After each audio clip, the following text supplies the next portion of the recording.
वफाकी वज़ीर Ehsan Iqbal press conference कर रहे हैं, आपको लिए चलेंगे।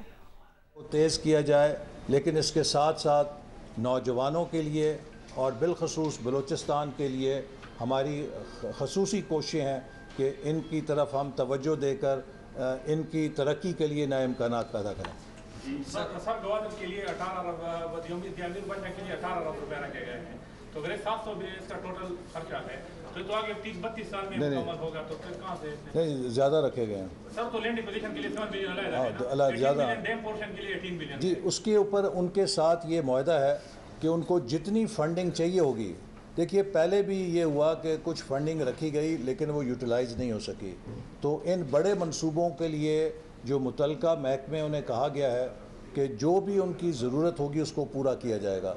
इसी तरह ML1 जो है पिछले 4 सालों से वो भी स्टक अप पड़ा था, तो वज़ीर आज़म चीन के साथ जो हालिया बातचीत की है उसमें ML1 के ऊपर दोबारा दोनों साइड्स ने इत्तफाक किया है कि इसको रिवाइव किया जाए, चूँकि हमारा रेलवे का इंफ्रास्ट्रक्चर तोड़ फोड़ का शिकार है। पिछले कई सालों से उसकी मेंटेनेंस नहीं हुई। पहले 20 साल इसलिए नहीं हुई कि प्राइवेटाइजेशन में रख दिया गया था, और पिछले ख़ास तौर पे फिर 7-8 साल से इसलिए नहीं हुई कि ये ML1 के अंदर आ गया था।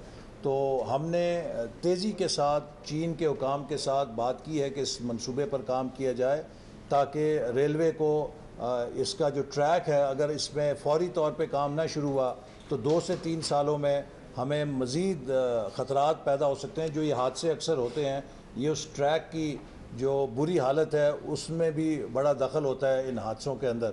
तो ML1 को भी इंशाअल्लाह ताला आप देखेंगे कि साल के अंदर हम ऑपरेशनलाइज करेंगे। सर, ये ML1 के लिए सर जी इस बजट में सिर्फ 5 बिलियन रखे हैं। जी, तो ये थ्रो फॉरवर्ड सर आपकी समरी में 6.23 ट्रिलियन लिखा है। जी, लेकिन अगर जो मैं आपसे अर्ज कर रहा हूँ, देखिए ML1 के अंदर चूँकि पिछला जो 4 साल है उसमें मुकम्मल तौर पे ये प्रोजेक्ट सर्द खाने में चला गया था, और चूँकि हुकूमत ने 4 सालों में इस मंसूबे पे काम नहीं किया, तो अब जो कॉन्ट्रैक्टर हैं वो कह रहे हैं कि इसकी कॉस्ट रिवीजन होगी, और इसकी वो जो कॉस्ट रिवीजन है उस पर पाकिस्तानी रेलवे के हुकाम और जो चाइनीज़ साइड है वो दोनों मिलकर इसका तखमीना लगा रहे हैं, और इसी तरह जो उसके टर्म्स ऑफ फाइनेंसिंग है अब उसके ऊपर भी बातचीत होगी।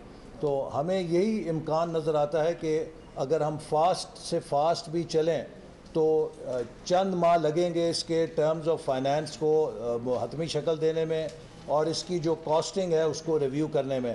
तो अगर ये towards the end of the year project शुरू होता है तो उसके लिए फिर एडिक्वेट फंडिंग है। अगले साल यकीनन फिर अगर ये प्रोजेक्ट शुरू हो जाता है तो अगले साल फिर हमें से फुली फंडेड करना पड़ेगा। लेकिन इस मुल्क में बैलेंस ऑफ पेमेंट की आग लगी हुई है, और हम अभी भी वही मतलब है बजाय इसके कि PSDP को जो बहुत ही नेशनली इंपॉर्टेंट प्रोजेक्ट है उन पे छोटे मोटे वही प्रोजेक्ट, और सर SDGs के लिए फिर पार्लियामेंटेरियंस के लिए 60 अरब आपने रख दिए। देखिए पिछली हुकूमत ने 500 अरब की SDG में 500 अरब के बजट में 68 बिलियन रखे थे SDGs के लिए, तो हम तकरीबन 800 अरब की PSDP में अगर 65 या 70 अरब रखें तो बहुत इसका तनासुब कम है। जो 500 अरब के अंदर 68 बिलियन रखा गया था, इसका आप परसेंटेज निकाल लें, तो हमने SDGs का तनासुब बजट के अंदर घटाया है। सर, आज की मीटिंग के बाद आपका जो टोटल पोर्टफोलियो है PSDP का अगले साल का वो कितना हो जाएगा, और जितने नए प्रोजेक्ट्स हैं उसका कितना इंक्लूजन अमाउंट कितना? देखिए जैसे मैंने आपसे कहा कि तकरीबन वफाकी वज़ीर एहसन इकबाल न्यूज़ ब्रीफिंग दे रहे हैं। दूसरी जानिब PTI के रहनुमा हम्माद अज़हर मीडिया से गुफ्तगू कर रहे हैं।